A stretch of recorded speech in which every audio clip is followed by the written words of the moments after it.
And now we are live, and this is the Play TWIS the team Minion. song. Team Yes, music. yes, TWIS Minion, Science Island, Hangout. This is the European time-friendly edition, and we have a couple of Europeans. In particular, we have Brian Condron from Dublin. Hello. How you doing, Brian? I'm Brian's doing going to fine. fill us in on, of course, the science behind brewing beer. There you are. And we have also joining us a regular Jani from Finland. And from Kansas. No, you're in Michigan now, aren't you, Kyle? No. Minnesota. Minnesota. Okay, I know you're somewhere out there in the Midwest. Minnesota, USA, we have Kyle, and I'm Ed Dyer from Connecticut.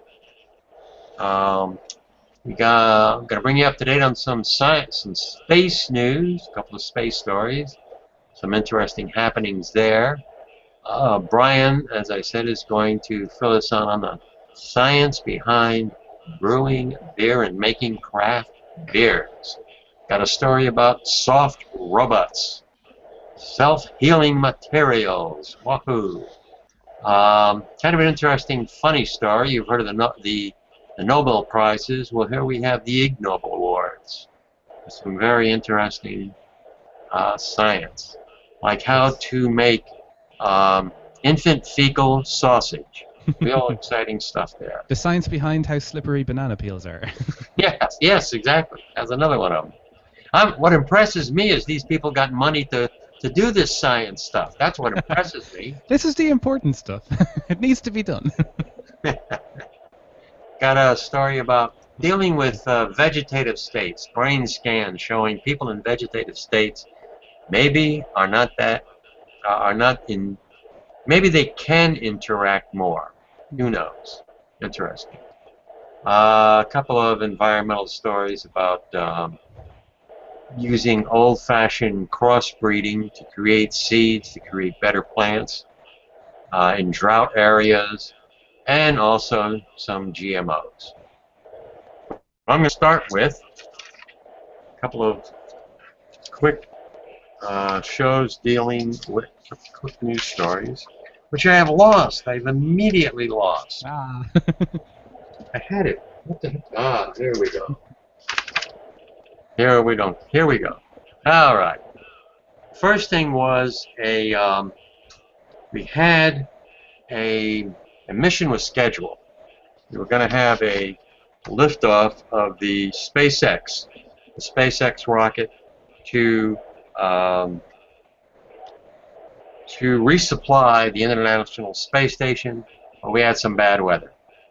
So the launch has been put off till tomorrow, 12:45 p.m. Sunday Eastern Daylight Time. And a bunch of 2.5 tons of supplies going up to the space station. So hopefully that will lift off on schedule. I haven't heard about them sending any beer up there or any kind of brewing equipment so they can brew their own beer or anything, but maybe someday. Not yet. Soon. And then on Sunday, the European Space Agency, they have their Rosetta mission. Rosetta. And they have their Philae lander. And it's scheduled, they picked out their target site, target site J, which is kind of at the head of the comet. It's kind of the comet. It's causing them a bit of trouble because you'd expect that the comet would have been circular shaped or at least shaped like a potato, but when they got there, it's shaped like a rubber duck. So slightly harder for them to land than they anticipated. So where they've picked out J, it's kind of at the head of the rubber duck they're going to land. So really looking forward to this. Yeah, they have 5 or 6 sites. They had 5 or 6 sites, yeah. And the problem is because of the odd shape and the low gravity, they could easily come in for a landing and land at the edge of a cliff or something like that, and could end up just falling off and spinning off into space. So it's going to be interesting. It's going to be difficult. Like there's to quote Leslie Nielsen, they say there's only a 50% chance of success, but there's only a 10% chance of that. So. I mean, like you say, it's an irregular surface. And they should know. Well, they can get a top view of the surface. They don't know how regular it is or irregular it is once they land. Yeah. So, like you say, it's 50-50. Hopefully they'll be able to land it on the surface and then do some science on the surface of a comet, which would be really neat. The fact that they got there, that's and quite the fact impressive. that they got there, and the fact that they can land, that would be an accomplishment in itself. Oh, it would. So that's it. That's going to be interesting, and I believe I didn't put the time down. I think it's going to land tomorrow. I think is also. Yep, tomorrow, Sunday night. And they're planning to land. And also in the news, space news, is they're preparing our Maven mission. They're preparing the rocket, the Orion, I think, is the rocket that's going to go and bring us to Mars someday. They're going to, I think the test launches, I think, December 5th. I'm sorry, completely different space story. Maven is, in fact, going to be inserting itself above the Martian atmosphere. Orion is the one, is the rocket that's going off to Mars. Maven is the one that's going to be going to be orbiting around Mars. And that is well, actually 9:50, 10 o'clock tonight Eastern Daylight Time. 1:50 Greenwich Mean Time on the 22nd. So it's the 22nd on you guys. I don't know how early in the morning that is. So we have tonight. We have to keep going until then. We have to keep this show going until then, so we can cover it live. So tonight, 10 o'clock tonight, they're going to be inserting Maven into the Martian atmosphere, and it's going to be a 1-year mission. Let's see, they're going to test it. A 6-week test phase, and then a 1-year mission.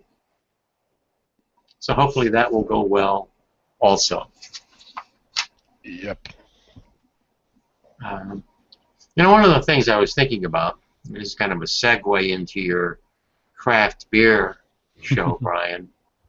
You know, you think of, we're looking for life in the universe, okay?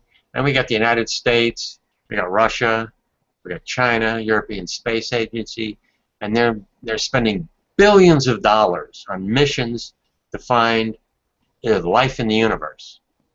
And then what we'll have the Irish space mission. And Ireland will put up in space. And if there's life anywhere, they'll find their way to the pub. So you won't have to spend billions of dollars. Okay, you're referring back to an old advertising campaign from Heineken, I believe, where they just send a probe to Mars and they land and they just put a bottle of Heineken out there and just wait and see if there's life on Mars. But no, you do know the Irish Space Agency now. We're planning a mission to land on the sun, but we're going at night. Land on the sun. Yeah, we're going at night. That'll be interesting. Yeah, probably. Hopefully, everybody will be drunk anyway, so they crash land or something. No. You have the 1 3/4 pints. It's the perfect amount. It increases your productivity and your concentration and everything. You can never get more than 1 3/4 pints. That screws us up. But there's a graph. I think XKCD did a graph based on your computer programming ability of the amount of alcohol. It goes up and tails off. But yeah, 1 3/4 pints. Everything's perfect. Yeah. Well, you guys have the pubs. In the United States, most people do serious drinking going into bars, although pubs are becoming more popular. But pubs really is more of a family atmosphere, and it's more for having a good time, not just sitting at the bar and getting drunk. Well, I shall be in the United States in 2 weeks' time, so looking forward to that. Are you going out to San Francisco again, maybe? No, that was last year. This year we're going to Washington, D.C. Ah. So you'll be able to go to Smithsonian. Oh, yes, I'm looking forward to it. I want to go out to see the space shuttle. Mm-hmm. Boy, that's exciting. That's terrific. And then the Smithsonian, the Aerospace Museum in Washington, D.C., the Smithsonian there has the Wright brothers plane. It has the mock-up of the Apollo landers. Wow, every time I read something else that's in the Smithsonian, I'm getting even more excited. I can go to the Smithsonian American History Museum and see Fonzie's jacket from Happy Days. I mean, yeah, that's an amazing place. The Superman suit that Christopher Reeve wore in Superman 4, which wasn't the best one, but still, it's a Superman suit. These are the artifacts you have of your American history. And it's brilliant. You can imagine what future civilizations are going to think when they unearth our garbage. These people use disposable smartphones. That's what they'll say. We spend our time on Facebook and social networks, and we never speak to each other on the street or anything. Ooh, We all our social interaction online. Did you see today? I think this is brilliant. But today, Joan Rivers tweeted that she loves her new iPhone 6 in an obviously pre-planned sponsored tweet. That was a little bit embarrassing for Apple. Obviously, about a month ago, they'd paid Joan Rivers to tweet that she loves her new iPhone 6. So today, a pre-set up tweet, scheduled tweet, went out saying how she's really enjoying her new iPhone 6. That's either, even a very badly planned, PR program, or else they, wherever she is, they've got brilliant Wi-Fi. I don't know. There you go, confirmation. Now, I don't know if it's confirmation that heaven exists or hell exists, but it's confirmation. If she's using an iPhone, I'd say she's in hell, but anyway. So, you want to know about beer? Yes, Brian, from the Craft Beer Show. From the Irish Craft Beer Show, youtube.com/ICB show, Irish Craft Beer Show, best podcast on the internet, but anyway. So you do know that it's beer. Because of beer, we have civilization. Because I know it goes back that far. I know it goes back into ancient times. For many years, we evolved to have the capacity to brew beer, but never actually brewed beer. We were still hunter-gatherers, traveled around, whatever we could find. We made some rudimentary tools. We'd, made our bow and arrows. Follow the animals as they're migrating. We'd find places where stuff is growing and eat that and move around. And civilization could never grow when people are just living from day to day, trying to find their food from day to day, until someone actually discovered that a certain type of grass that was growing out in the prairies, if you submersed it in water and then left that water for a couple of weeks and drank said water, it made you feel very good, shall we say. And this intrigued people that, I wonder if this grass now, we'll try it again. And they tried it again, and whatever was happening, just using a certain type of grass, leaving it in water, made them feel a little bit loopy. So, obviously people would want to recreate this situation over and over, but you couldn't recreate that situation if you're going to walk away from where the grass is growing, so they tried to figure out about how do we make more of this grass. And someone came up with the bright idea of burying some of the grass, and next year it grew up again. And then they grew again, they came back, they made their beer from it. And this is the foundation of modern farming, where instead of following the animals around and hunter-gathering, people decided to stay in one place and actually bring the stuff to them. That's where modern farming came about, and it was all due to the fact that they accidentally discovered beer. So that, my friends, is how beer is responsible for civilization. So how does beer work? That's everyone knows the beer. Everyone enjoys beer, drinks beer, whatever. But how is it actually made? Like as I was saying before, the main ingredients. It's a type of grass.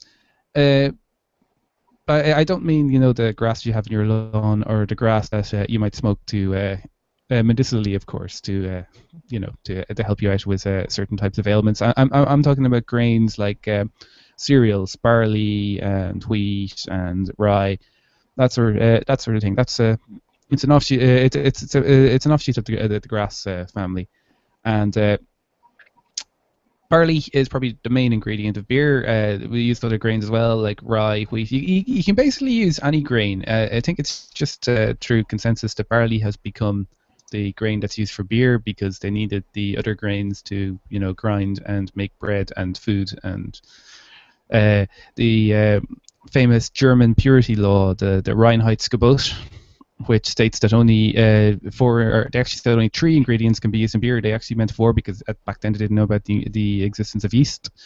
But they said only 3 ingredients can be used in beer, and they are water, hops, and barley.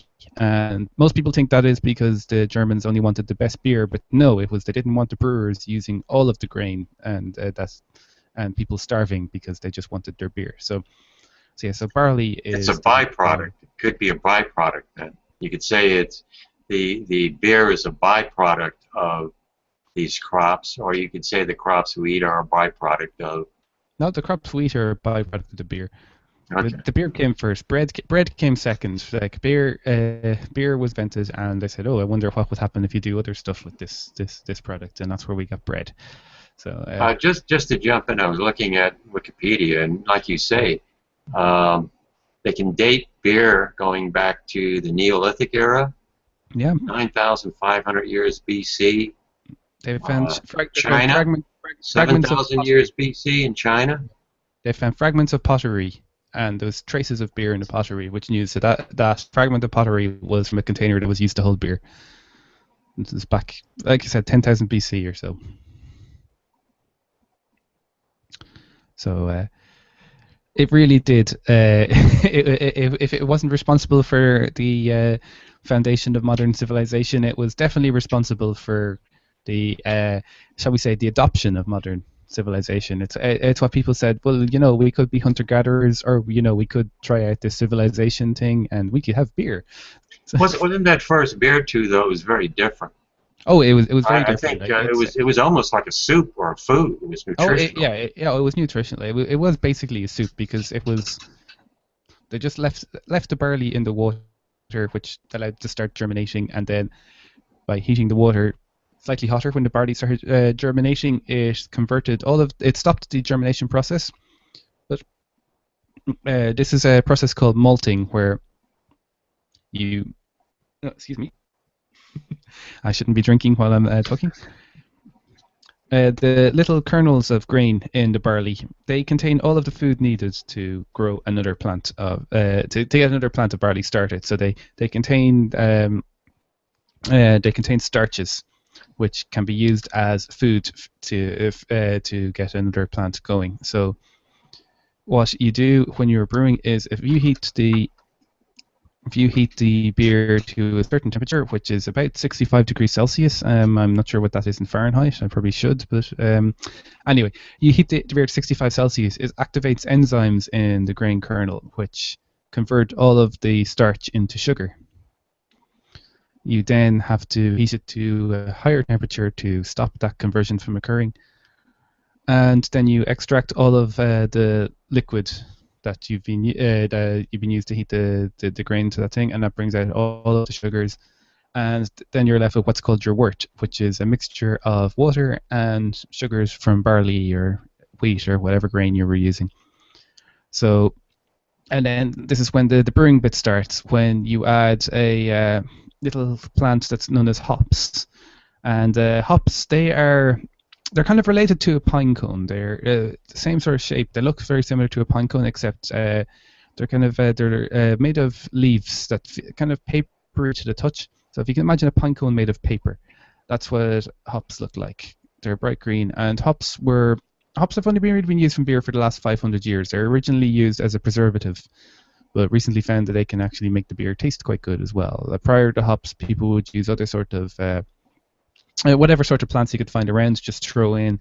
These preservatives. For years they used stuff like heather or bog myrtle or all these different sorts of plants. But hops are what we use now, and so hops, they contain different sorts of acids in them, and the acids are quite good at preserving, but they can also affect the bitterness and the aroma of the beer. So when you have extracted all your wort from the barley, add your first addition of hops, and if you boil it for 60 minutes, that extracts all of the acids out of the hops and preserves the beer, also makes it quite bitter. But then towards the end of the boil, if you throw more hops in, you can actually get flavor and aroma from the hops. There's two types of acids in the hops. There's the alpha acids and the beta acids, and one of them gives you your bitterness and preservative, and the other one gives you flavor and aroma. So that's yes. So your 60-minute boil, that's when all the magic is done. You then have to crash cool it down to the temperature that yeast will be comfortable at working at. So crash cool it down to about 20 degrees Celsius. Again, sorry, I don't know the Fahrenheit conversion, but this is the European time zone friendly, so we'll go with European measurements here. So, and then yeast, which is an organism that just lives in the air, and yeast is probably the most scientific part of beer, I believe, yeast, because for many years people quite didn't know what yeast was. They knew that if you had this mixture and you stirred it with a certain spoon that had a certain organism growing on it, within a few weeks you'd have beer. But didn't quite know why. I mean, the Vikings had a tradition where each family had their own magic spoon, and each family basically had their own strain of yeast that they used to make their family beer. Different families became more powerful because somehow they'd managed to isolate a strain of yeast that made a very nice beer, and it was living on their wooden spoon.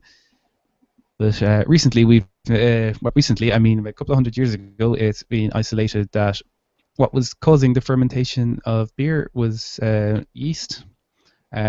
Specifically, the strain of yeast we use for beer is a strain called Saccharomyces cerevisiae, I believe. Originally actually called Saccharomyces Carlsberg, because it was the Carlsberg brewery who isolated what some people say is the best strain of yeast for beer. And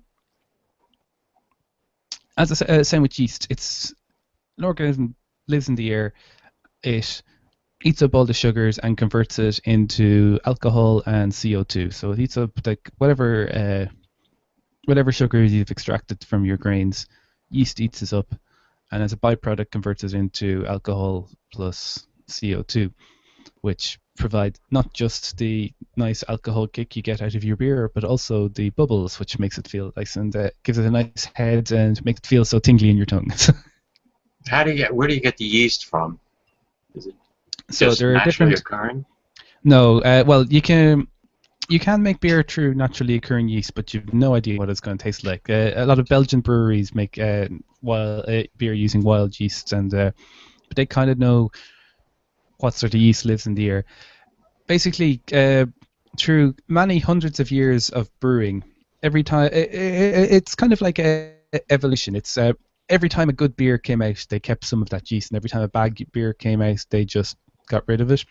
So there have been many different strains of yeast that have been isolated, that have been known to produce very good types of beer. So if I wanted to make an Irish stout, I would use Irish ale yeast, which, while still it's a strain of Saccharomyces, it is a strain that has been isolated by certain breweries. In this stage it's probably Guinness, who over many years, from batch to batch, they cultivated a certain type of yeast that did exactly what they wanted.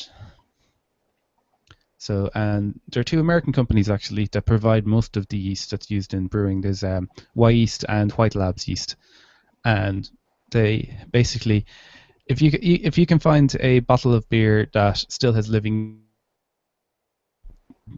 figure out what sort of yeast was used and isolate it and make it available to homebrewers. So, but there's the problem is finding beer with yeast still in it, because most beers that homebrewers brew, and most craft brewers in fairness as well, the beer is still alive when it goes into the bottle. It still contains yeast, and once you seal it up, it's still working away very slowly, still creating more CO2. If you leave it for a long time, the alcohol strength could change, the amount of CO2 in there could change, as sometimes as you pop open your bottle and everything just sprays out. But most commercial beers, most commercial brewers, the big ones like the Budweiser, the Coors, Guinness, whatever, they are most interested in every single glass you get tastes the exact same. And having a beer that is still fermenting in the bottle isn't going to achieve that, because you don't know how long your beer has been sitting on the shelf. So what they would actually do is filter out all of the yeast and pasteurize it, heat it to a certain temperature to make sure that there's nothing still alive in it, put it in a bottle. So then you got a bottle of what is basically dead beer. It's beer that has gotten rid of all of the yeast. It's not going to be fermenting anymore. But they know that as long as this is kept in a cool, dark place, it's going to taste exactly the same whenever you taste it as it tastes in a brewery. Whereas other types of yeast, or other types of brewers who more care about the taste being good rather than consistent, will still leave the yeast in the bottle. So it's what's known as bottle conditioned, still working. Beer is still slightly fermenting while it's in the bottle, but depending on when you taste it, it could be a completely different beer. So anyway, I think I've gotten through that a bit quicker than I thought I was going to do. I probably skipped some of my notes there. I was doing it off my head rather than reading my notes. But anyway. So you're starting with fermenting cereal. Okay, and then you're adding a particular kind of yeast, which can affect the flavor, and then you're adding hops at 2 different times. One is a hop that's going to preserve your brew, and then the second hop will affect the flavor. Yeah, flavor and aroma. Okay. So first you have to well, you don't really have much of a choice when it comes to the cereal that you're going to use, correct?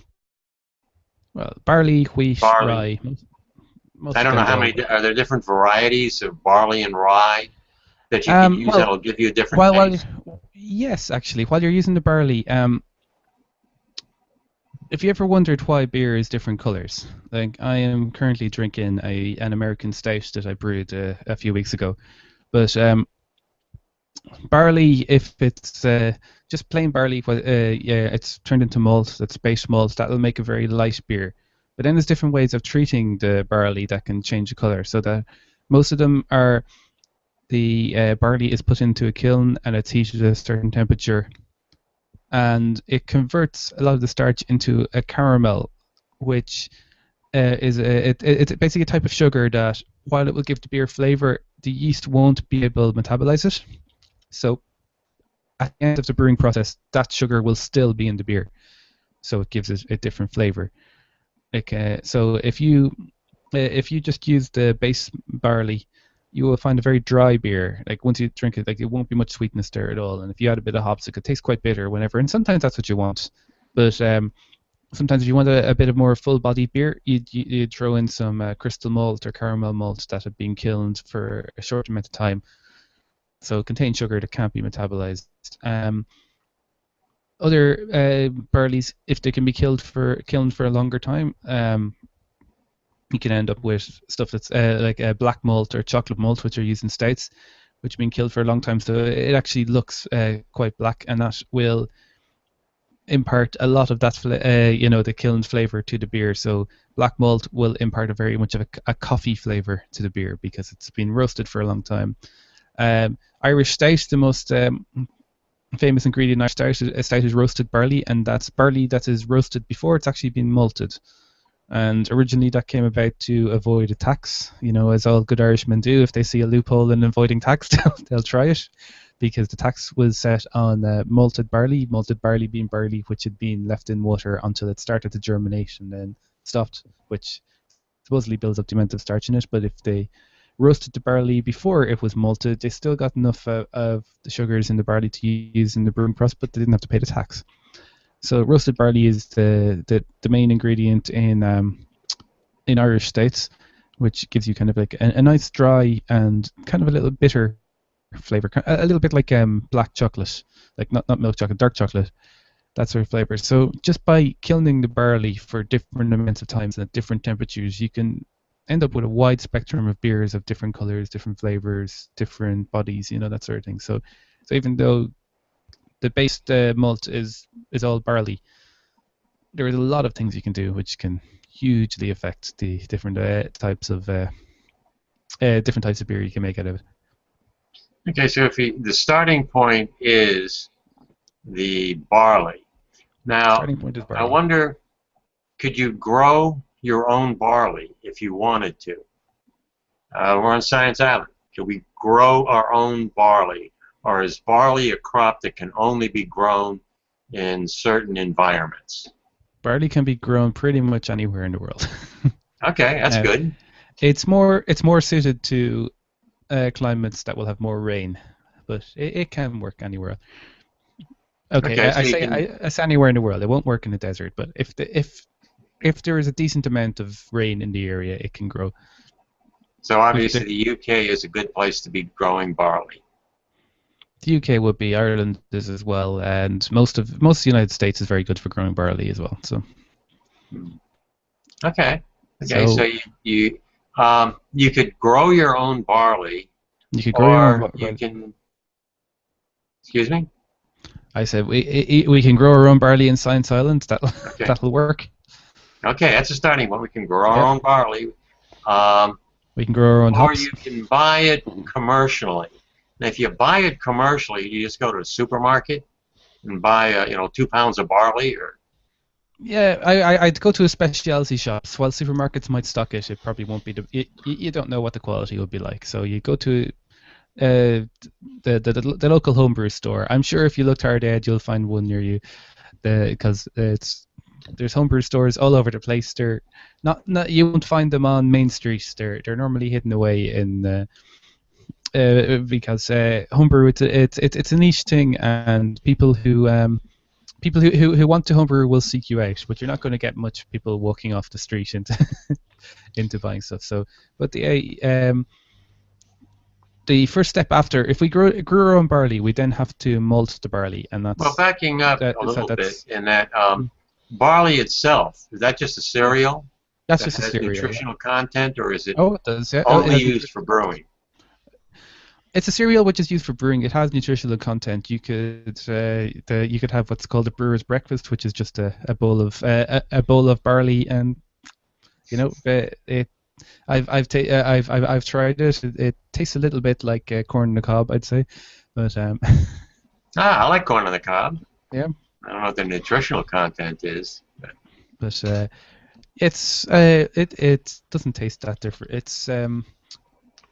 You can make a porridge out of it. Okay.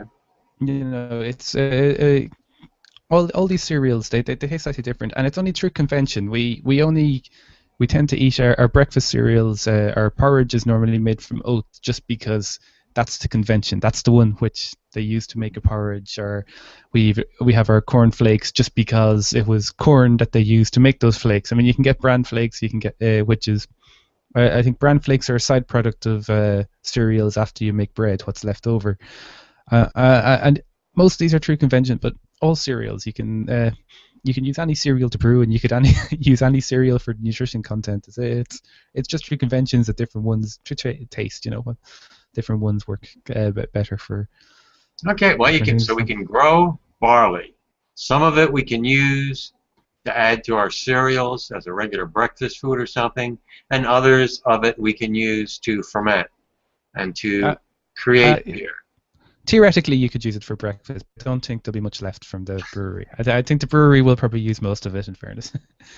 and I'm sure if we did a survey, most people would prefer good beer than breakfast. So. Okay, I'm thinking of this. I'm thinking of this as something that can have multi-uses. If we're going to be growing something, I realize beer is important. No. I realize beer, as you say, is vital to civilization. I think I can convince you now here. After you use your barley to make your beer, you wash all the sugars out of it, and you're left with the barley husks. Mm-hmm. Those have a lot of nutrition left. They're not that tasty, but one thing that one animal that is very fond of using the byproducts of brewing would be pigs, and pigs fed on the byproducts of brewing happen to make probably the best bacon you can get. So. No, that's great. That's great. 2 thumbs up for me. Okay. So here we are. You've got this barley, this crop that has multiple uses. Multiple uses. It'll make your beer, and then it'll make your bacon. Just throw it away once you've used it. Oh, you do not. You can do something with it. You can use it for animal feed, or human feed with a little bit of human feed. But flavor added. Would you prefer to eat a bowl of kind of not a very great Bowl of tasty bacon. cereal, I'd love to eat or a bowl of bacon? A bowl of bacon. There we are. Okay, so we got the barley. Next, you got the yeast. Different kinds of yeast. Yeah, once you get your strain, all you need to do is, once you are finished brewing your next bit of beer, you just skim some of the yeast off of that beer and you just put it into the next batch you're going to brew. So you're finished a batch, skim off the yeast, put it into the next batch, you just keep it going, and suddenly you've got your own strain. If you find that a certain batch of beer didn't turn out that well, just go back to your previous batch, cultivate up some yeast from a bottle of beer, and you can keep working from there, and you'll end up, you just keep your own strain of yeast going. Okay, that's good. That's good. Once you got to find a good strain, you just keep reusing it. You don't have to buy new yeast. No. You can just grow. A byproduct of making beer is that you make loads of extra yeast. So. Okay. Yeast are happy. Yeast are happy. The yeast have just been given a load of sugar to eat. I mean, they've just been reproducing for whatever, so they're happy. They'll keep going.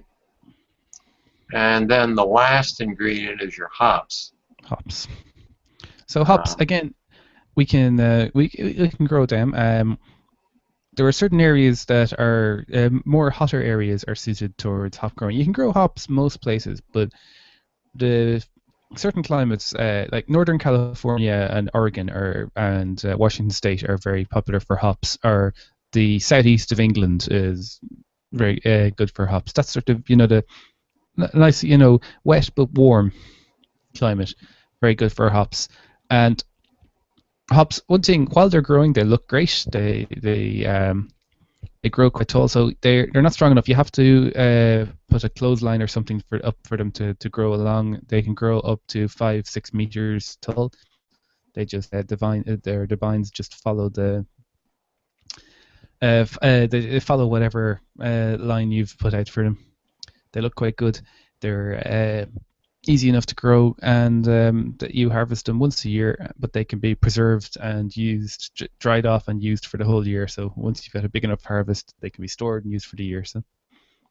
Okay, so you can, when it comes to crafting your beer, there are several different elements that you can change to arrive at a particular taste. Yeah, even down to the water you use, the different combinations of water, like the water in Dublin is quite suited to making the darker beers because it's a harder water, more limestoneness. Not necessarily Dublin, sorry, the water in Ireland, but anyway. And whereas if you've got a softer water, like one of the most famous places for water in the beer brewing industry is Burton on Trent, the River Trent in the UK. They're very good for making light beers because of the mineral combinations in the water. So wherever Science Island is, we'd need a good supply of water because you use a lot of it in brewing. But there's two things you can do. You can either then treat the water you get to make it into the type of water you want for the beer you want to brew, or you can do what I do, and that's just brew a batch of beer that suits the water. That's the more economical thing to do.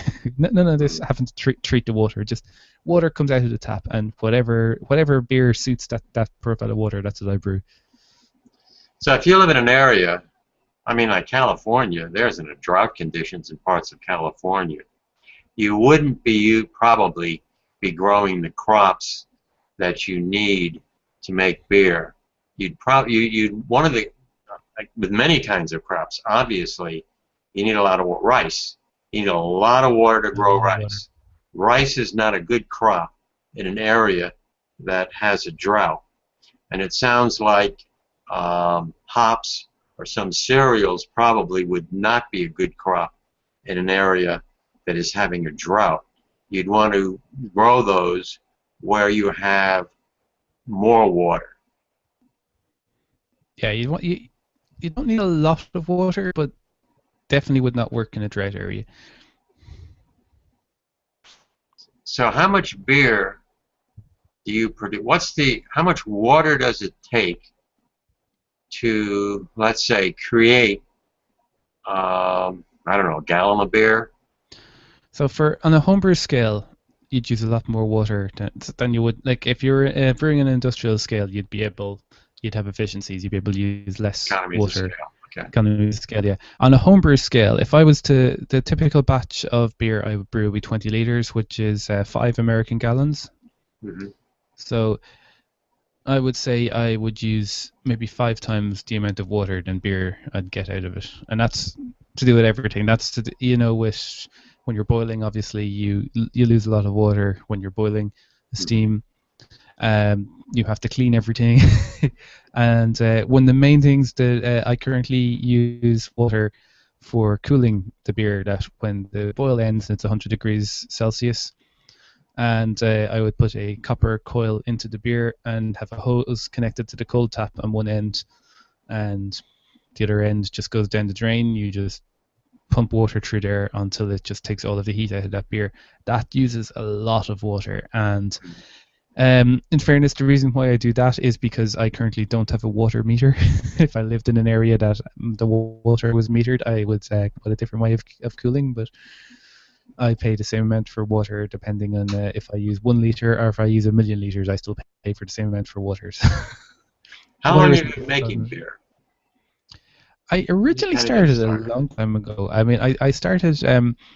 You see, beer is a very easy hobby to get in because you don't have to do the entire process. You can buy it made up to a certain point. That all you have to do is add the water and yeast, and you get beer in a month.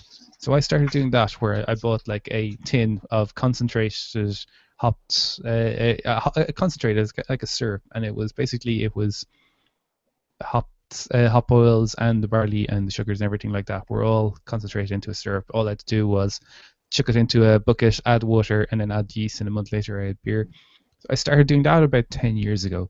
I did that for a while, but then kind of got more interested in where this tin of syrup comes from and how do I actually make that. So started reading up on it and finding out that it actually wasn't that difficult to brew beer from scratch, like from your base, from not quite first principles, as they say. If you want to make an apple pie for first principles, first you have to create a universe. But I can make it from its raw ingredients at this point, rather than and it's not that much extra effort, just a little bit more time. But when it's your hobby, you don't mind spending 5 or 6 hours working on something when it's when it's something you enjoy. So right now, do you have your own mini brewery, or are you still talking about a home operation? You can actually see over my shoulder over here. You can see my brewery. Okay. This is just a coincidence. I'm in the same room that I store in, but right down the bottom is here is a picnic cooler that has been converted into a mash tun, and because it's a picnic cooler that was designed to keep food cool, it also keeps water at the same temperature. So I pour my grain in there and fill it up with water that's at 65-66 degrees Celsius and put the lid on, and it keeps it at that temperature for about an hour. So that works well for the mash tun. At the bottom of it, I've kind of got a copper, a few copper pipes with slits cut on them, and they're connected to a tap. So it just lets the liquid come out while it leaves the grain behind.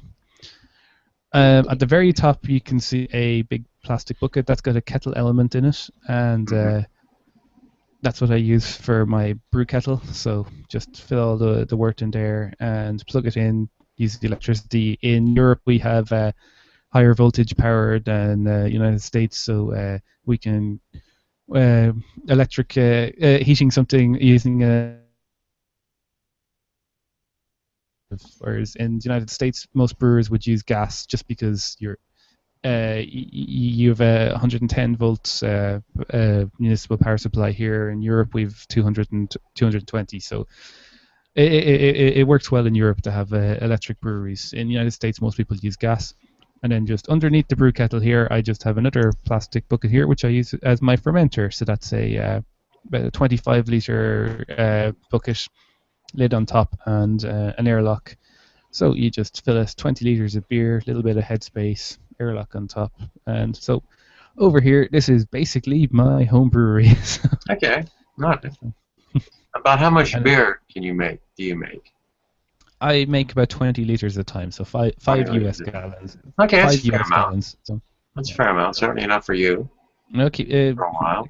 keeps myself and my wife going for a few months every time I make it. So it's a problem I have that I brew more than I drink. So Well, you're gonna have to. only a home brewer can call having too much beer a problem. Okay, well, have you ever thought about, well, to get into the business, obviously, takes a lot of more time and more of an investment in money. But you could always sell Time investment locally. money. It's a time investment Brian's money. beer, locally. Yeah, you well, there's economies of scale. You have to be able to brew a certain amount to actually make it worth your while doing it, and you have to want to run a company. I mean, if you went into commercially, brewing would be a very small part of your time. Most of the time would be the business and running a company and finding customers and distribution, logistics of distribution, and actually complying with company law, complying with health and safety law, complying with preparation of food law, all of this sort of thing. And yeah, I think I would enjoy the brewing part. I'm not sure if I'd enjoy the owning my own company part. Okay, so you have your own show now, the Irish Craft Beer Show. Craft beer show. What are you up to? About 7 episodes at this point? Yeah, I posted episode 7 last week. I've got 3 more episodes filmed that I am editing into proper episodes. It's just a lot of... Editing. You're an editor. I'm Wow. an editor. Professional. I film, I present, I produce, I edit. I basically this is my baby. I get my friends in to help me with stuff, and my wife films. When I'm on camera, it's normally my wife who's filming. I get a couple of my friends in to co-host just because I find that I'm not very good just talking to a camera when there's nobody there. I need somebody else to bounce off, to actually have a proper conversation. And like the idea behind the Irish Craft Beer Show was just there's a it's a scene that has kicked off in the last few years that a lot of new breweries started up in Ireland in the last few years, and a lot of people have gotten into home brewing, and there's some good events going on. It's a hobby. It's quite interesting, and I always when I started, I enjoyed watching a lot of American brewers posted their own videos of their brew days up to YouTube, and there were some great ones that actually made their own TV shows about brewing, and very much enjoyable. And there's a few that I would recommend if anyone wants to watch some American YouTube shows. I'd recommend Basic Brewing Video, which is a couple of guys out of Arkansas.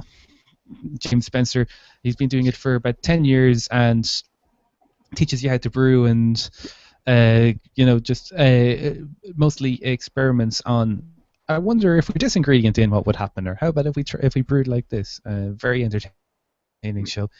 And there's other ones like Brewing TV was one which is, sadly it's finished now. Brewing TV, it was run by where was it? Minneapolis, St. Paul. What state is that in? Minneapolis. Yeah, Minnesota. Minnesota, yes. So there is a brewing supply company in Minnesota called Northern Brewer, and they did a good TV show called Brewing TV. They have about 70 episodes on YouTube. I'd highly recommend it. And then there's one of the guys who used to run that has set up his own podcast as well called Chop and Brew, where he brews and makes food. So a lot of great American YouTube shows, and I always wondered, we have all this sort of stuff that they're filming. It goes on in Ireland as well. Why isn't there anybody doing an Irish craft beer show? Hang on, I should do an Irish craft beer show. Yeah, it's so easy. It's so easy to stand it. It's an evolution. When I first went online, everybody had a blog. Everybody had a blog, and they were posting to a blog, and then that blogs kind of died out. And then you got people posting to, Twitter and Facebook, Google Plus. Google Plus, the Hangouts. I mean, it's so easy. It's so easy to have a Hangout. It's so easy to record it and turn it into a podcast. It's so easy. I'm surprised more people are using the Hangouts. it's like Google. Now, I mean, they change things, and when they change things, it usually winds up for the worse. Usually screws up my podcast for a while. So they don't seem to be devoting a lot of resources, but it's a great resource there for anybody who wants to talk to anyone about anything, or to have your own a podcast by connecting your Google Plus channel to a YouTube channel. 5 seconds, and there you are. Yeah. It's really. And with Google Plus, you don't have to do any post-production, no editing or anything needed. Just get on, start talking, and you have a podcast. That's all that's needed. Editing, yeah, we don't edit so much. No. I you know, if we could edit, then I could put out something nice and professional. But this is why we have to be careful. Well, we have to be careful not to swear when we're chatting with you, Ed. No post-production. Well, there's a thing alive. where you can, yes, right, Jani, where you can say you have to be over 18 to get into the Hangout before you set it up. But you don't have to be over 18 to watch it, though, so careful of your language. now I'm going to come up with a very cool segue. You know what could help you in brewing beer? How about a robot? Ooh. And those crazy people at Harvard to come up with a soft robot. An indestructible soft robot. And I'm going to take a shot at they have a video on the article site, which I will screen share. Very briefly go over the article here. And this is Harvard. This is the Wyss Institute for Biologically Inspired Engineering. Yeah. And they've scaled up some soft robot designs, enabling a single robot to carry all its equipment that it needs. So it's an untethered robot. Compared with earlier robots, typically no larger than a steno pad. This guy weighs up to 7.5 pounds. It's a pretty good sized robot. It's untethered, giving the untethered robot the strength needed to carry mechanical components meant air pressures as pounds per square inch, more than double the 7 pies used by earlier robots. And to deal with this increased pressure, the robot had to be made out of something stuffer. Stuffer? Stronger. Make that. Edit. Let's see. The material, they call it Tolly. The material Tolly and his Tolly is the name of the guy, the researcher who made this. Settled on was a composite silicon rubber made from stiff rubber impregnated with hollow glass microspheres to reduce the robot's weight. The robot bottom was made from Kelvar fabric to ensure it's tough and lightweight. The result was a robot that can stand up to a host of extreme conditions. They say you can flame it, and you can run it over with a car, and what else? And it takes care of it can go in the snow and the ice. Were they selling this on late night TV? Could be. And when you see the video, kind of looks like a drunk Gumby. I think that's pretty much a Gumby that drank too much beer. That's kind of what it looks like. So let's see if I can screen share this. It slices, it dices. Order now. There we go. And I'm going to play the video. I don't know if you're able to hear the sound. That usually doesn't work, but at least you can see it.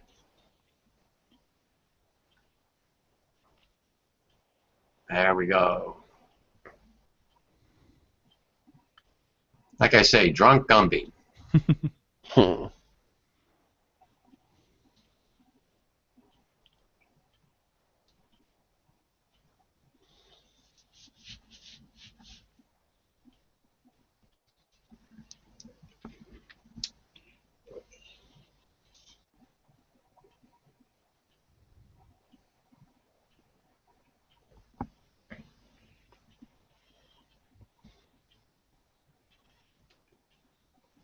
It's a good size.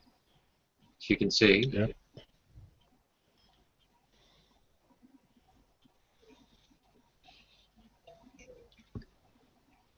Fire it.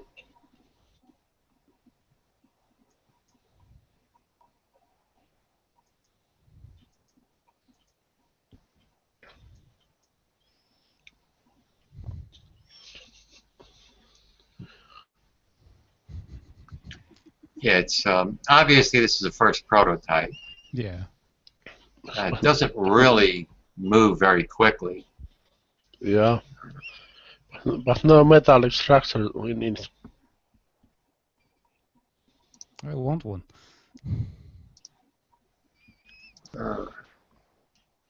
Like I say, it looks like kind of a drunk Gumby. Yeah. But it's an interesting material, and by making it soft, you can probably use it. Has some applications that the harder material robots can't do.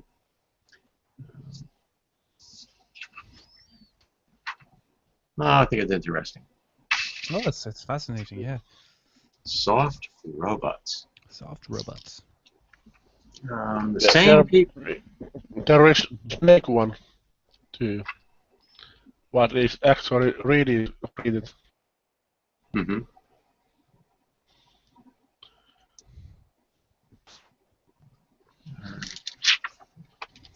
So we got your soft robots. And the same people. Do you know that Mars is a planet that's inhabited solely by robots? Well, if you're like our friend Dale, everybody's a robot. Everybody's a program. At our essence, we're all just programs. You have some programs have a hard shell, this thing we call the robot. Other computer programs, we've got an algorithm in our brain, just like a robot. Yeah. So, fact, structurally... The entire universe may just be a hologram. We're not sure yet. That's another possibility. Now, we have sort of a soft shell. We don't have a hard shell. A little bit crunchy, I think, so I don't know. Or a canning shell. Made from bacteria. Ah, yes, bacteria. Yeah, there they go. There you go. Those people are creating amazing, using some amazing algorithms, creating robots. And when they talk about artificial intelligence, I mean, intelligence is intelligence. And whether it's an algorithm written for a robot, whether it's neuron connections, it's something organic like our brain that uses sequences of neurons firing off and interacting with the environment. That's the big thing. We can interact with the environment, whereas robots can't really do that very well. Not yet. Robots really, to a large extent at this point, have to, I mean, you write a program for it, but they can't really react to the environment as well as the good old human brain.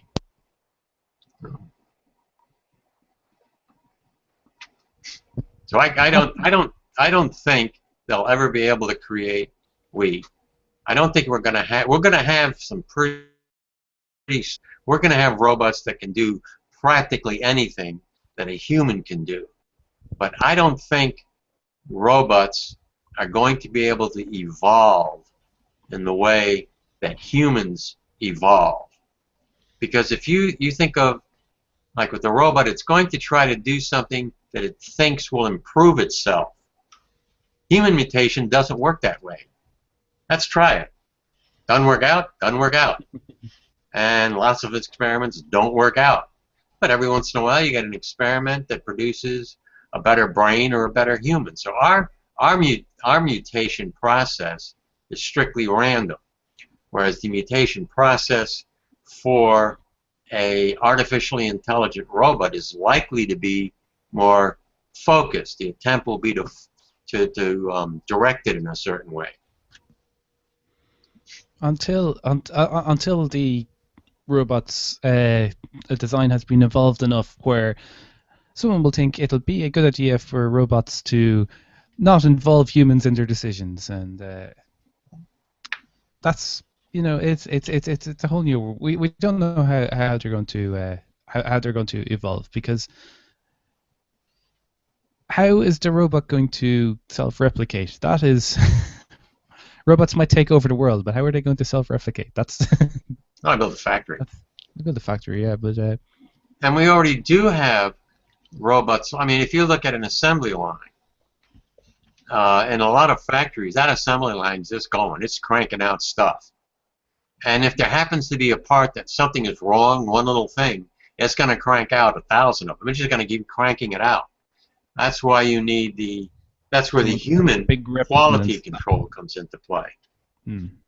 So that'd be a good example of why robots are not great for every situation. They're great for repetitious tasks. You know, you throw a human on Mars. There's a great book I highly recommend called The Martian. Oh, Andy Weir, brilliant book. Yeah, it's a guy. He's on a mission. He winds up on Mars, and he's all by himself. But he uses his brain, and he simply adapts. Yeah. And that's what humans are fantastic at. We are incredible at adapting to anything, anywhere.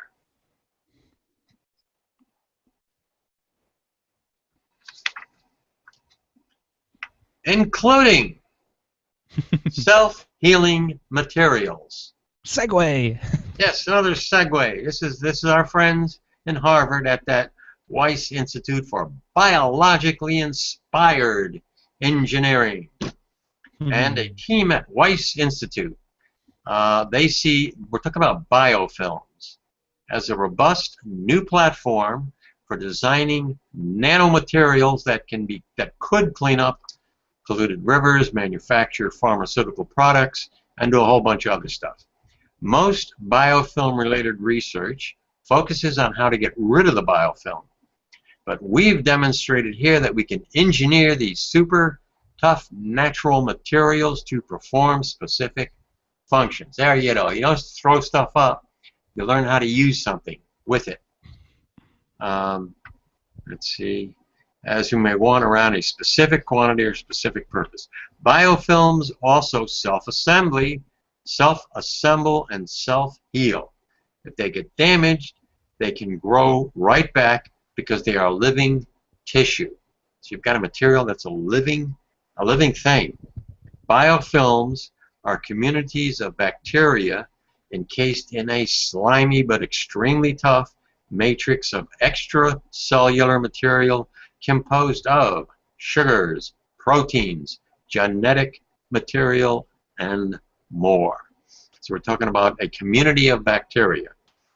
During biofilm formation, individual bacteria pump out proteins that self-assemble outside the cell, creating tangled networks of fibers that essentially glue the cells together into communities that keep bacteria safer. So there you go. Their own little factory. Got their own little factory going. Until recently, there was not enough cooperation between synthetic biologists and biomaterial researchers to exploit synthetic potential of biofilms. And this team, they genetically fused a protein with a particular desired function.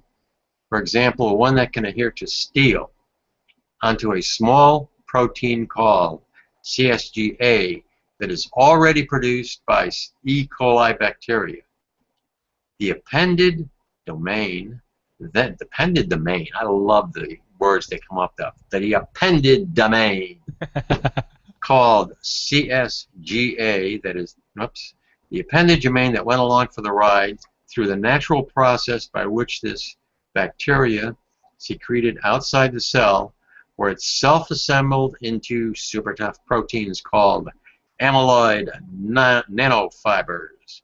The amyloid proteins retain the functionality of the added protein, ensuring that in this case the biofilm adhered to steel. And these proteins traditionally get a bad rep for their role in causing some problems like Alzheimer, but in this case, the role is fundamental to making bind to stuff. So it's robust. And these amyloids can spontaneously assemble into fibers by weight that are stronger than steel and softer than silk. How's that for a material? Wow, that's a material. And they demonstrated the ability to fuse 12 different proteins into this one particular bacteria for a wide variety of stuff. And this not only can these functions be programmed into biofilm one at a time, they can be combined to create multifunctional biofilms. Yeah, that's pretty much it. Wow. So they create. That's interesting. They're using bacteria to manufacture a biofilm that can be used to cling to different materials. All kinds of wonderful applications. Wow. So Like we're talking about extra hands and limbs. extra arms and limbs, huh? We're talking about whether robots will take over the world. I mean, how do we know this isn't the bacteria taking over the world? They've convinced people to help them manufacture stuff. This is the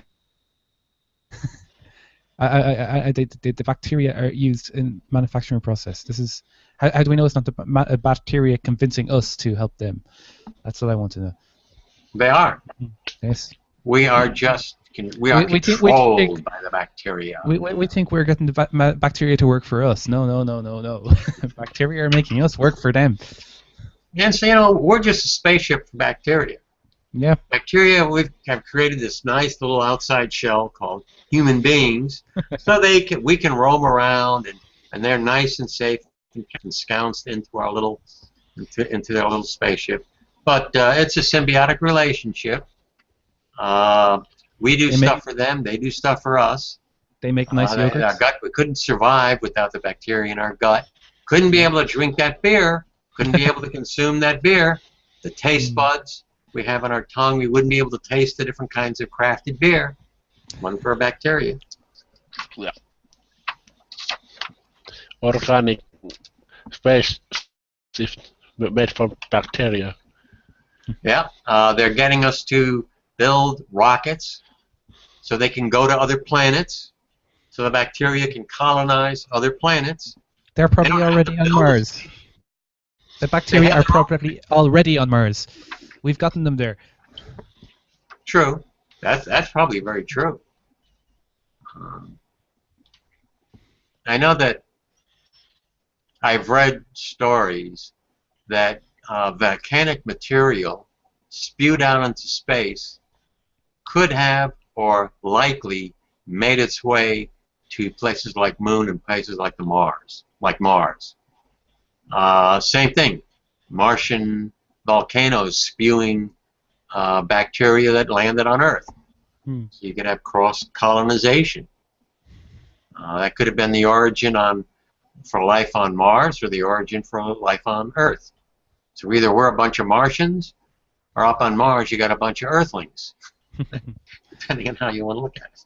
So how do we know if we're Martians? How can we test that? Give them beer. Give them beer, exactly.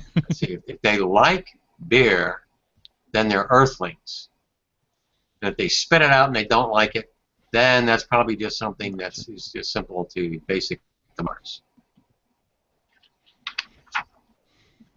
How do we know And if that sounds crazy, yeah, I've got some other crazy science. Segway! Segway again. Yes, I'm on a Segway roll here. And they're talking about the Ig Nobel Awards. And as I said, when you're going over these, the question I have, how did these guys, they had to go up to somebody and they say, okay, here's the experiment that I want to perform, now give me buckets of money. Somebody who's very good at writing grant applications. Okay, what is the grant application? Now this is the physics prize. I went to a bunch of people in Japan.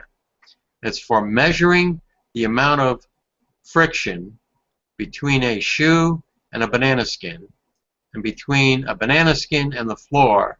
When a person steps on a banana skin, that's on the floor. Not on the ceiling, not on the wall, but on the floor. See, this was quite important, because this is evidence-based. This is, for many years we have seen comedy shows where somebody stands in the banana skin and they slip and they fall. However, I have stood on banana skins and they are not that slippery. And this is quite important, because there's nothing worse than people doing something because it's always been done like that. Everyone knows a banana skin is slippery, so nobody has tested, is a banana skin actually slippy? These people actually tested it. This is brilliant. This is why I love these awards, because it's not people who manage to con gullible grants out to just fund their every whim. These are people who are actually testing something, which is important. It's like everyone knows banana skins are slippery. Well, actually, no, they're not. So you have to come up with the friction equation. The right amount of friction gets implemented. The right amount of friction between your foot and the banana skin and the floor. You've got to have the right friction formula in order for you to slip and break your neck. It depends on whether or not there is a camera on you at the time. I believe that if there is a camera on you at the time, the friction coefficient goes down, and you'd be more likely to slip. That's my theorem, or not quite a theorem. I haven't actually tested yet, so that's I am postulating that. So okay, and also beer. How many glasses of beer do you need at correct downward friction? 1 glass of beer, 2 glasses of beer, 3 glasses. I mean, this is an experiment. There you go, Brian. Oh, you're an engineer. You can go for a grant. University of Dublin. Trust me, I'm an engineer. The University of Dublin, they'll be happy to give you a lot of money involving beer, right? Yeah, but I have been in labs, and I have tested the coefficient of friction between different sorts of paving on roads, different surface treatments on roads. This is serious stuff here, Okay. We decided we shall not pave roads with bananas. We're going to do it with biofilms. And going on to the next one. This is another good one. This is the Neuroscience Award. Some Canadians and some Japanese people for trying to understand what happens in the brains of people who see the face of Jesus on a piece of toast. Pattern recognition and overfitting. Yeah, that's right. Yep. That's right. What's happening in our brain when we look at different objects? Now, seeing the face of Jesus on a piece of toast, I think that kind of goes along with drinking a lot of beer, personally.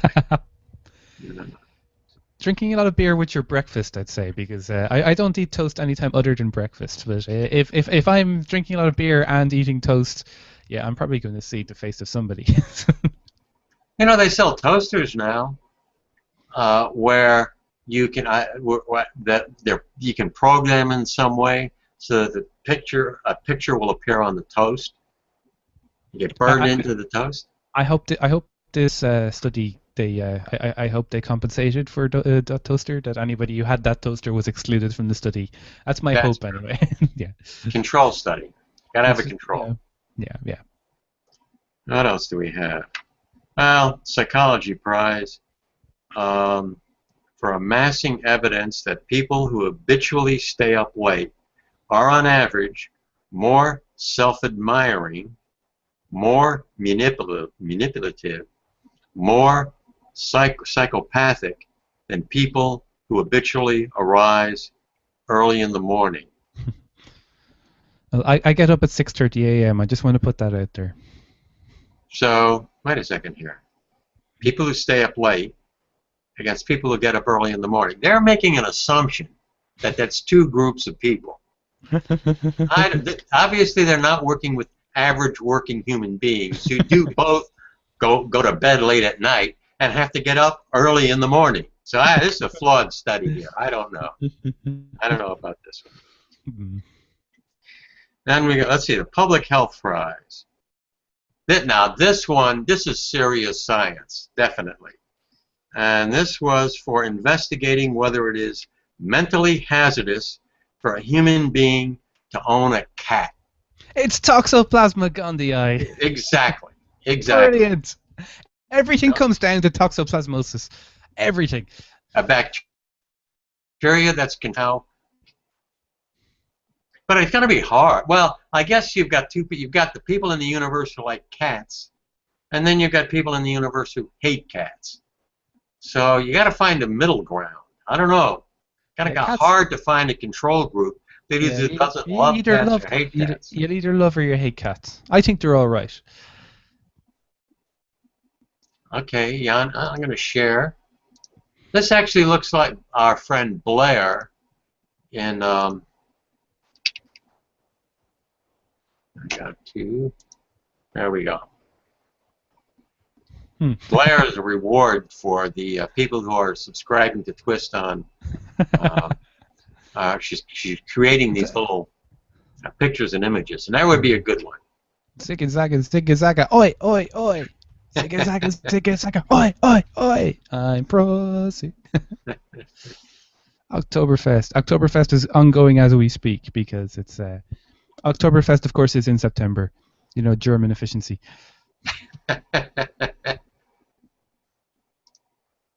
All right. Going on. This is biological product. Oh man, this is okay. Everybody, if you like sausage, you don't want to listen to this one.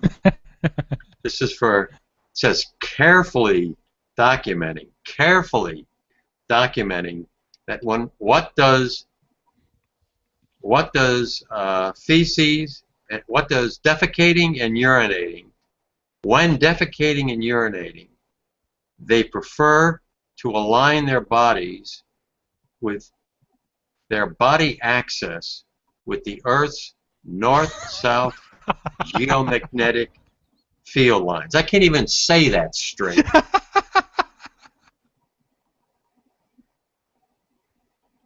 That's weird. I don't know. You got me. Yeah. Got me on that one. I can't think of anything to say about that. And then we have this is art, the world of art, for measuring the relative pain people suffer while looking at ugly painting rather than a pretty painting while being shot with a laser beam. Shot with a laser beam. Shot through the heart and you're How pretty does the art be? So you don't feel pain when you're shot with a laser beam. Laser. I don't know. This is the economic prize. It's Italian economic prize. I don't know if that goes together too well, but for proudly taking the lead. Okay, this is Italy. Italy finding out how they can collect more in taxes. Mandate for each country the official size of their national economy by including revenues from prostitution, illegal drug sales, smuggling, and all other unlawful activities. You see, all the rest of us, we don't include that when our gross national product. You know, people make fun of that, but this, including this, has single-handedly brought Italy out of recession. I think Silvio Berlusconi has single-handedly brought Italy out of recession just through this. So. Yeah, I mean, and that's a legitimate. I mean, taxing. Let's make since our war on drugs isn't going too well. We're sending billions of dollars, who knows how much money, in the United States to the idea is to keep people from smoking pot. Just not working. So instead, let's make it legal and tax it. Yeah. Prostitution, make it legal and tax it. It's been around. It's one of the earliest professions. I would disagree with that, Ed. I would say let's make prostitution illegal, but let's make paying for sex illegal, because that way the person who breaks the crime isn't the guy who went out, curb crawling looking for somebody to, is the person who actually went out and pay. It's not the the downtrodden person who had to turn to a life of prostitution, because anyway, that's just me. Okay, serious subject. Yes. But we can Serious get on subject. serious and say it ties in again. Drink a lot of beer. Gonna make you want to go to visit a prostitute or do something else illegal because your judgment might be enhanced in some cases. Judgment might be enhanced. Might be enhanced, actually. People who enjoy beer don't break laws. Come on now, Ed. We tried that one in the United States, prohibition, and that didn't work out very well either. No, that didn't work out very well. But yes, we won't go there. Was it Okay, 20, well, we got a 21st Amendment? Okay, now this is another one of those experiments where you're gonna have to drink lots of beer before you think about trying it. And Before you leave, sorry, Ed, I just want back to the Ig Nobel Awards. I want to talk about just my favorite Ig Nobel Award. It wasn't this year. I think it was a few years ago, about 5 years ago. The Irish police force won an Ig Nobel Award because there was confusion in Ireland in the year 2009 where a certain person, a Polish immigrant to Ireland, happened to be pulled in a lot by traffic police and was getting in trouble a lot, but always seemed to get away. Whatever this person pulled in, and the traffic statistics showed that every single Polish person who was pulled in for a traffic traffic problem in Ireland happened to have the same name. The name was Prawo Jazdy, and this became Ireland's most notorious driver.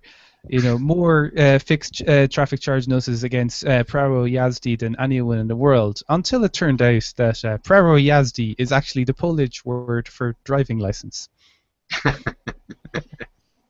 So, for that, the Irish police won an Ig Nobel Award for figuring out the Polish word for license.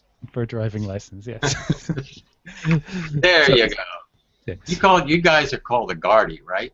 The Garda Síochána, the Gardaí, yeah. It literally translates as the Guardians of the Peace, and it's because our police officers don't have guns. They are not there to to enforce law. They are there to keep the peace. So. Very good. I like that. Yes. I like that. It would not work out very well where you've got entrenched. Well, I guess you must have, like we have our SWAT teams. So yeah, we have dealing with a drug gang.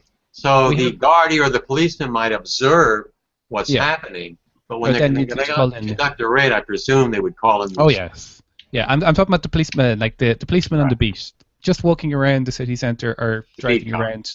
The cop on their beat, as you say, whatever. But they're unarmed. Yeah, but we do have, of course, we have our SWAT teams and. Yeah.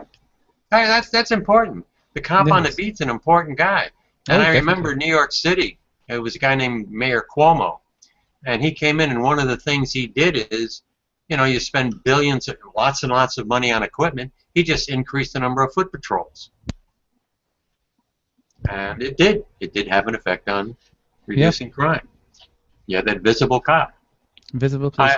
There's so many shows I love, Irish shows about the Gardaí. Ballycus Angel might have been my favorite. Angel. Good old Ambrose. Yes, yeah. I was so sad in the episode. Ambrose. The episode he died, I was so sad. He was one of my favorite characters on TV. Great show. Great show, yes. I've been down to visit that town a few times. Avoca. It's about an hour south of Dublin. Really? It is an actual town then. Well, the actual town is called Avoca. It's not called Ballycus Angel, but you'll recognise it as you drive over the bridge and Fitzgerald's pub comes into view. Beautiful setting. Oh, beautiful setting. Lovely area. That's traditionally that was in the heart of Ireland's textile industry, was around that area. So Avoca woolen mills are still a famous name, but unfortunately there's not much of that goes on down there at the moment. But anyway, lovely part. If anyone ever visits Ireland, it's a lovely place to visit. I'd heartily recommend rent a car, drive south from Dublin, go up over the mountains and go and have lunch in Avoca. Go visit Glendalough, the old monastery in Glendalough, go see the waterfalls. Lovely. I've done my bit for the Irish Tourist Board now. So. Beautiful country. Beautiful country. Yes. That's the United States is a big country. You can see anything you want. Beautiful scenery. cities. Yeah, I don't know why Americans ever leave that country. I mean, you've got everything there. Well, two things. Very generally speaking, for instance, I have a cousin, and she was born in Belgium. And Belgium, she loves Belgium. She loves the traditional look of many of the European cities. That hasn't changed. In the United States, our tendency is tear it down and build up. You know, we're not so much into, traditional architecture. Our cities, they change every 6 months. If you went back to San Francisco, it probably changed. New York City changes every year. But what she likes about places like Belgium, which she considers to be architecturally and much prettier, and I have to agree, and that's what I see with Ireland. My perception would be very pretty country for that reason, and more perhaps focused on maintaining tradition, at least in things like architecture and In even that case, yeah. homes. Sometimes too much. I mean, I find that Dublin has a problem with building high-rise. That because we've got areas of the city that look the same now as they did 300 years ago. If you were if you picked up somebody from the 1700s and plumped them down on certain parts of Dublin City, other than the cars everywhere, they would very much recognise where they are. But because of we have the Georgian Dublin areas, you can't build skyscrapers that can be visible from those areas. So you basically can't build skyscrapers in Dublin. So what happens is the city just builds outwards, and that's not good either. Yeah, yeah. That's I think in the future it's going to be, it really needs to be vertical, particularly. Oh, it has to be. Yeah. With the growing population, certain studies coming out talking about how the population is going to be. Well, people have talk 11 about billion people on the planet in 2100. People talk about that, but I think Ireland is okay because Ireland's population now, like there's two countries on the island of Ireland now, and between the two countries, our population is 6 million, whereas in the year 1839, the population of the island of Ireland was 8 million. So we're still one of the countries that's smaller. But what's different is when we were a population of 8 million, we were a population that was spread pretty evenly over the whole island. Like in 1839, the population of Ireland was 8 million, but the population of Dublin was 250,000. Today, the population of the island of Ireland is 6 million, but the population of Dublin is 1.2 million. So we've been more concentrating in certain areas, whereas big, wide open areas of space. So that's a trend everywhere. Big cities. The majority of people, I forget what the percentage is, but they say, I don't know, 10, 20 years, the majority of people in the world are going to be living in cities. Yeah. They're not going to be living out in the country. 51% in cities, yeah. And with city, and if for that to work, then you do need to change. We need one of the things less cars, more mass transit. That's what I think. Yes, yes, and your street systems. I know with I've read many of the traditional European cities that haven't changed. Driving is ridiculous. Streets are small, really impossible to get around as far as with a car. Cars have no business on streets. Cars, roads are for cars, streets are for people. Yes, I agree. You're right. Yeah. That's something we will change. You know what? Well, let me go on to something funny before something too. We don't get too serious here. I'm gonna have to drink some beer. I don't know. I'm all out. To improve my intelligence, I'm going to have to drink more beer so I can speak properly. 1 3/4 pints. Yeah. Telling you, never finish that second pint. Finish a second pint's too bad. 1 3/4. That's 1 3/4. I'm going to have to remember that ratio. 1 3/4 pints. 1 3/4. Okay. Now that is British pints. So what's the ratio of British pints to American pints? Because we're 568 milliliters. I think you're 450 milliliters. So it's probably 2 pints for you. I don't know. You know what? If I can rant, let's adopt the same kind. Let's all go on to a digital system. Period. Metric. Come on, metric system. I think the United States should be a metric system. Yes. Come on. One system around the world. The heck with all this nonsense of converting stuff, and you get something in the recipe, and you convert the temperature. And I always screw that up. Decimal rules. We have. Look, We have 10 digits. With metric, we can calculate everything using our fingers. Much better for science, I think. Yes. Yeah. How many rods to the hog's head do you get for in your car? I don't know. Yeah, well, we're going to all go to electric cars, so that's not going to be a problem. All right, what else we got here? What else? There's only there's only a couple. This one is kind of gross. I wanted to get it in because it's gross. We've got to have at least one gross story during the podcast. And this is some people in the United States and in India. A treatment, if you have uncontrolled nosebleed, if you've gone beyond that 1.3 pints and you fall flat on your face and you got a nosebleed and you can't stop the nosebleed. Well, you know what these people think you can try? You can try nasal packing with strips of cured pork. Stuff bacon into your nose to keep nose from bleeding. Okay, if I'm moving bacon this close to my face, it's not going up here. It's going straight in here. To me, if the nosebleed, if you've uncontrolled nosebleed, if you eat bacon, you won't notice that you're in pain. Maybe that's how it works. Just eat loads of bacon, and you're not going to notice that your nose is bleeding. That's. Why would you stuff it up your nose? This is good pork. Why would you waste it? Just pinch your nose and eat the bacon.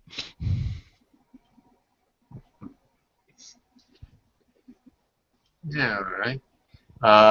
Going on to another study. This is interesting because it deals with people in a vegetative state. And one of the things is, we used to think when someone was in a coma, a vegetative state, they're dead.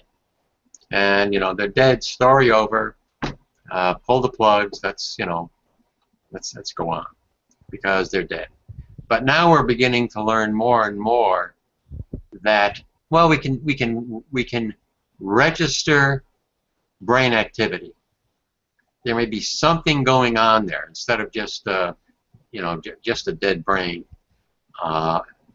There actually may be something going on. Okay, going on to the study. And what they did was they showed a group of people, and it was a Alfred Hitchcock show. They want something very dramatic, something that will get people to emotionally react. And while the study participants watched the film, the researchers monitored their brain activity using fMRI. All 12 healthy participants showed similar brain patterns of activity, particularly in the parts of the brain linked to higher cognition, frontal and pretrial, can't pronounce the word, regions of the brain, as well as regions involved in processing sensory information. One behaviorally non-responsive person, a 20-year-old woman, showed patterns of brain activity only in the sensory areas, but another person, and this is another person in a coma, another person is in a vegetative state. A 34-year-old man who had been in a vegetative state since he was 18 had patterns of brain activity in the executive and sensory brain areas similar to that of the healthy subjects. So it was actually indistinguishable from a healthy participant. Wow. That's pretty amazing.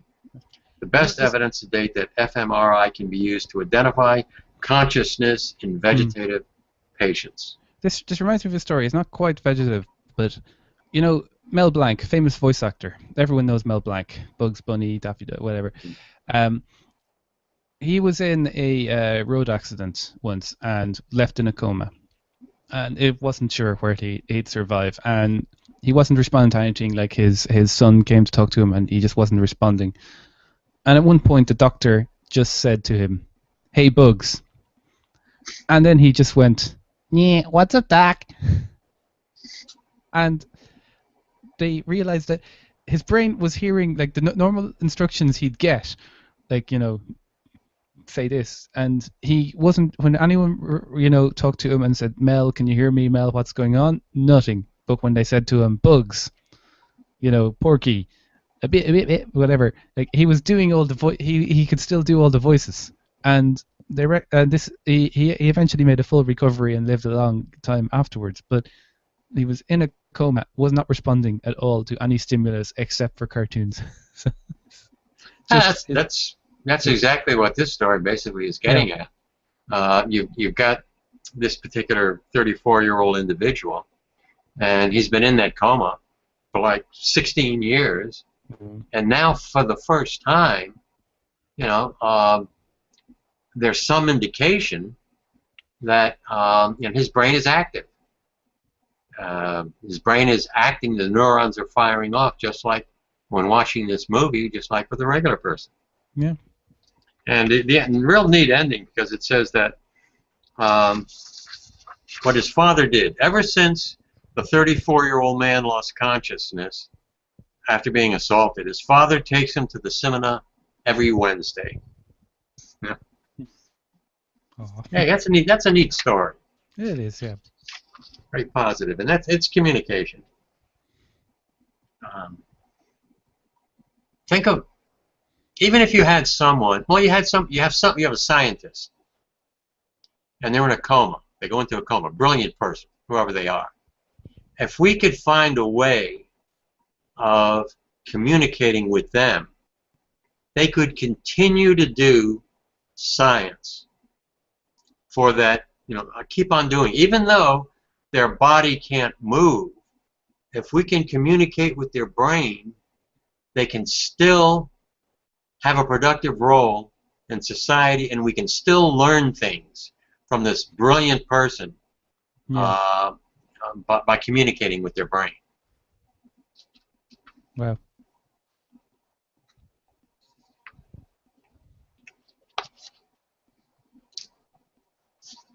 I've only got a couple of other stories to go.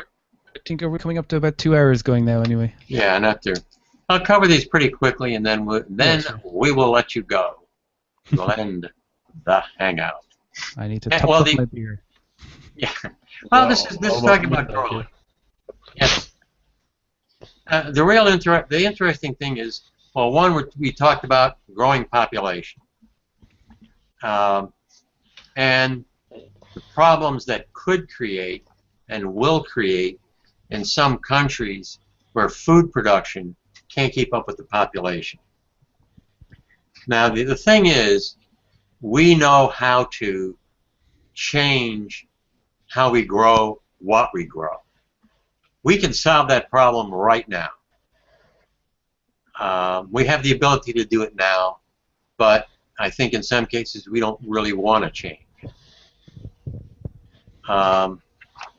And there are two projects that were focused on more food production. And the first one, let's see if I can figure out the name of it. This is the International Maize and Wheat Improvement Center. And what they're doing, they're trying to improve grains in drought areas in Africa. And basically, well, they did it through regular crossbreeding. So this is a project, the Drought Tolerant Maize for Africa project. And they put $33 million in 2006, different field trials. And they have been able to increase yields by 30%. And they're using crossbreeding to do it, traditional kinds of crossbreeding. So you've got the successful program using the traditional method of crossbreeding. The key being, of course, pumping $33 million into the project, funding. Now, of course, we have our team Americans at Cornell University using genetic modification. In this particular case, what they're doing is they're using an algae enzyme.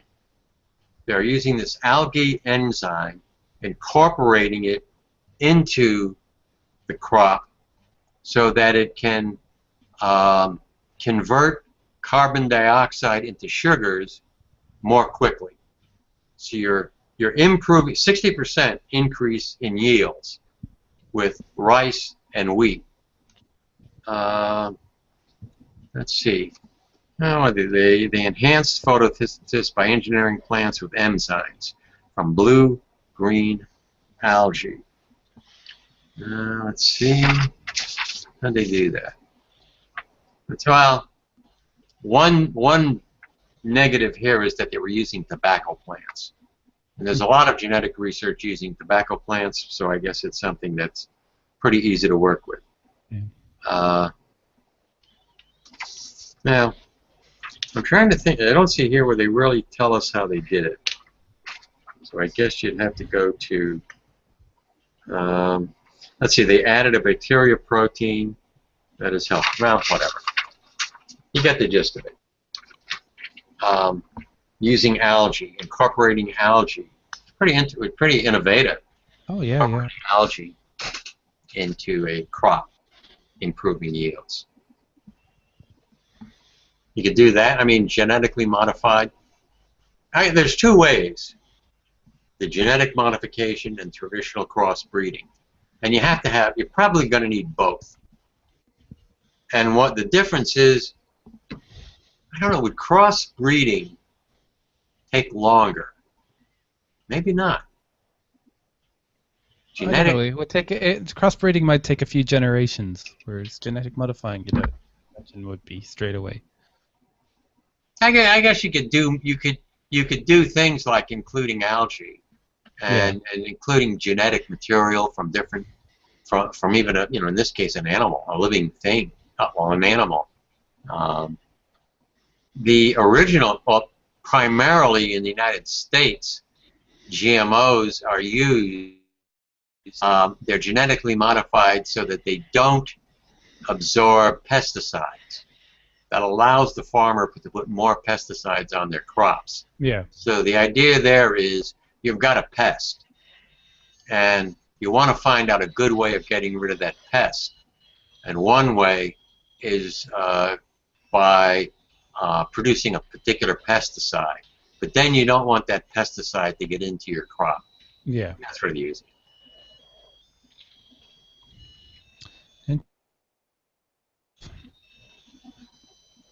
I don't know if they have genetic modification of hops. Hops and malts. Well, hops have been very extensively crossbred to come up with some interesting flavors, but I don't know about if they've been genetically modified yet.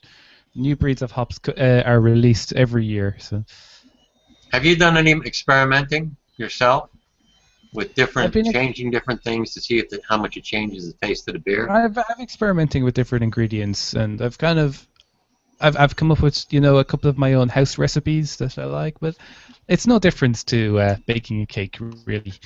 A little bit more of this, see what it tastes like. Yeah, I'll use that in future, that sort of thing. Can you manipulate it as it's going? Or do you have to wait just till it's finished? You really have to wait till it's finished. Like, you can maybe try some things, but it's usually not worth it. That it never really works out that well to do it as it's going. You really just need to go to try it again next time. You can always try small batch brewing. Brew a small batch. See how it works. Okay, Brian. I guess it's a little after 10 o'clock where you are? Just after 10 o'clock, yes. Just after 10 o'clock. Be very interesting. It's really been a very interesting podcast. We learned a lot about making beer. I'm a diabetic, so I haven't drunk alcohol in quite a long time. Well, that's a shame. Maybe we will find out that hops will help my metabolize sugar better. Maybe I can use some of those blue-green algae. Maybe. So like my body can metabolize sugar better. Or if you just go for a very dry beer, one of the ones that has no remaining residual sugars whatsoever. That's what you need. Ah, okay. There you go. There you go. The drier, the better. Yeah. Okay, I am going to end the broadcast. Next week, I'm probably going to go back to Thursday. In October, This Week at Science is moving to Wednesday nights as opposed to Thursdays. I don't know if I'm going to change with them or not, but we'll see. Okay, guys. See you. Cheers.